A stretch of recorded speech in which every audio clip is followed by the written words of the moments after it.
Coach, you had, oh, sorry. My name is Gordon, ESPN Africa. Okay. Now, I've got a couple of questions for you. So, first is, cancer was not a very good thing. What adjustments do you have to make, to get even better performance? I mean, this was a great game. I think it's the best I've seen your team play for since Turkey. Yeah. So, what adjustments do you have to make between then and now? Yeah. Well, I think the one thing that we kind of felt like in the first game with the U.S., we were very passive, in the approach. We weren't aggressive, and I thought we kind of showed, for the lack of a better word, we probably showed a little too much respect, knowing that they're the world's best. And so that's something over the last couple of days we really talked a lot about, is our mentality of how we approach the game, because we've proven even last season with the U.S. and with Canada, in our friendly games against the Olympic gold medalists, we've proven that we can play with the best in the world, and it was just getting the players to buy in and believe. And then we made a few changes in the lineup that did really well for us and changed the shape of the team just a little bit from the first game, and I thought all of those things resulted in a much better performance. And the second one, it's kind of longish, so I just want to give you some background a little bit as to why, before I bring you to the question proper now. The thing is, Nigeria has always done well in Africa. Won the tournament of the Women's Championship, record times, qualified for the World Cup every time, and dominated Africa. Right. Now, part of the reason why fans wanted to get the coach from outside Nigeria was the fact that they thought local coaches couldn't quite step it up when it goes to the World Cup. And that's why we got Benedict first. And Right. Right. And yet, one of this is the background. Now, no one's going to judge you on the basis of 2 games or 2 loss against the USA. Right. They're the best in the world. Right. So, even if you had lost this game 4-0, 5-0, nobody would that much. Now, but the question is,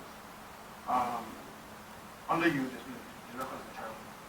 The worst performance on the African teams. I think your team has lost more games against African opposition than any other team, any other coach in Falcons history.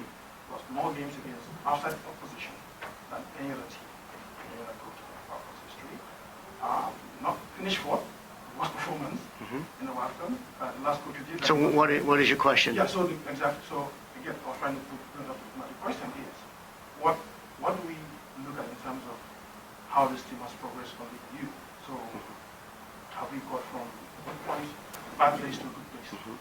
Well, I think the one thing that you and fans have to understand is the game in Africa has changed, and winning all of the Cup of Nations and qualifying for all the World Cups in previous years, women's football was in a much different place then. And I think what you're seeing now over the last 2 cycles of World Cups is that the game has grown and developed in Africa like it has in the rest of the world. And you're seeing countries like South Africa, you're seeing countries like Morocco putting a lot of resources into women's football. So I think that we have to be careful as a country to be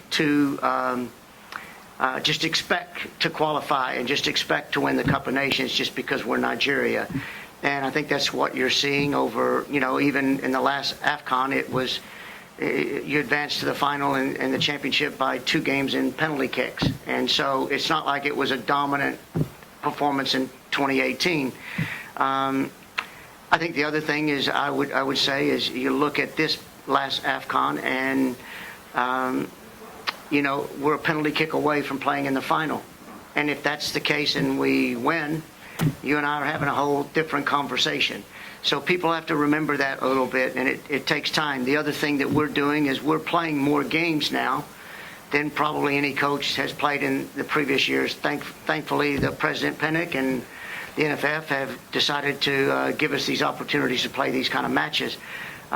So I don't put a lot of weight into what everybody outside says or the results in some games where we know half of those games we've not had our team together. We're missing 6 players tonight. We're missing 6 from AFCON that aren't here because of various reasons and issues. So we're coaching the players that we have. We play the competition that we have, and I'm proud of the development, and I think the fans will be proud of the performance in the World Cup. All right, Coach, my question is this. When I spoke to you earlier on, you spoke about that you don't worry about the result, you focus on the performance. Over 2 legs, this team has for the team to score one. What can you draw about the performance from the first game you guys lost 4-0 and you went down 2-1? Well, I think we obviously were a little better prepared from a standpoint. Like I said earlier, we didn't put the kind of energy and the competitiveness that's needed to play a top team in the world.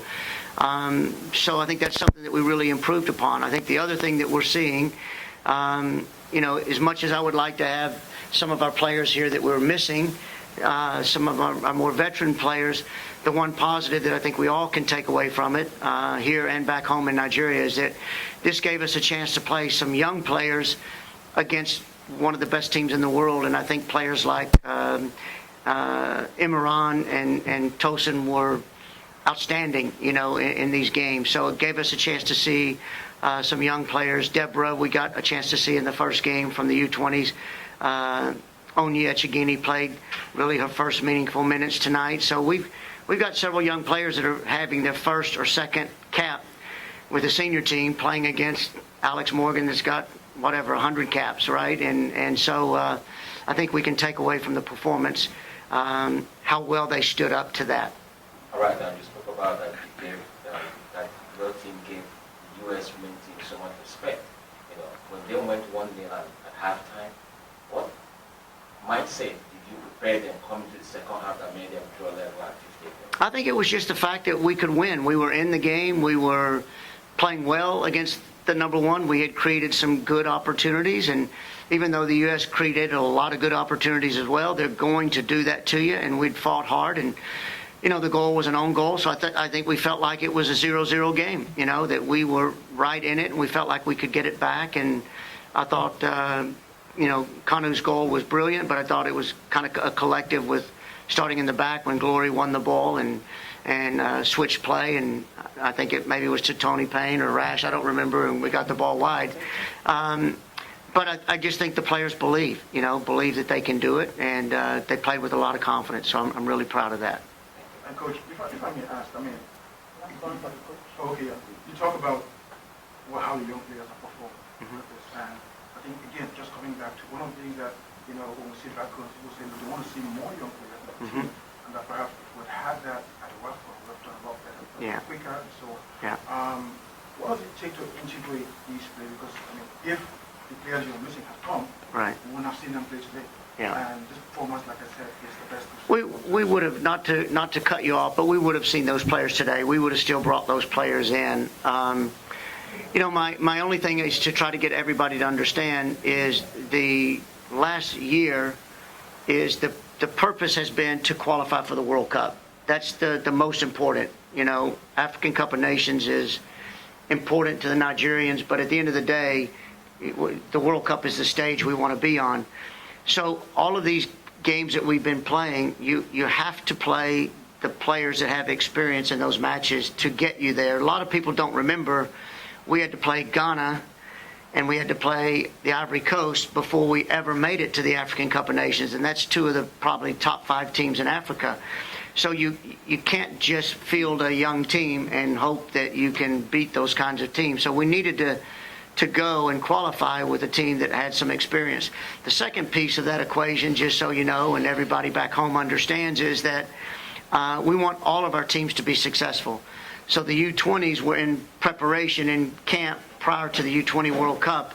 It wouldn't have been right to Coach Chris and to the U20s to pull his players away to come to the African Cup of Nations for us, because we want to be successful at every level. So there's a lot more to it than just what it looks like on the outside, more thought that goes into it. So we feel like we made the right decision because we've qualified. Our U20s had a great run in the World Cup, and now we've got this next year to prepare for the World Cup, and these young players will be integrated in now. So we're happy about that. Thank you. I just have a quick question. This is Owen Fowler, UTAN TV.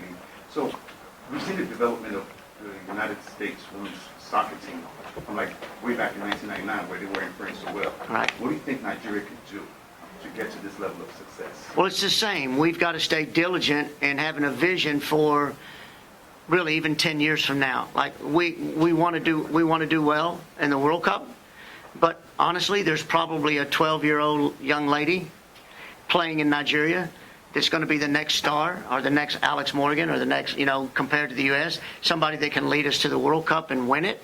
But we have to keep working. It's a working progress. We can't let the other African countries invest more in the game than what we're investing. And I don't mean just financially, I mean in everything we do, so that we can stay on top and continue to develop. It's one thing to go to World Cups, and it's one thing to win AFCON.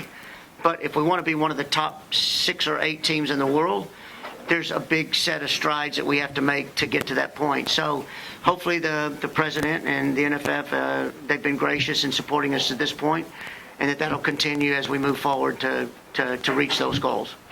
All right? Very consequential. Rush, and then you want to run this. Yeah. Osi, good evening. Thank you. I just want to say congratulations on you guys played well. That was a lovely, lovely goal. World class.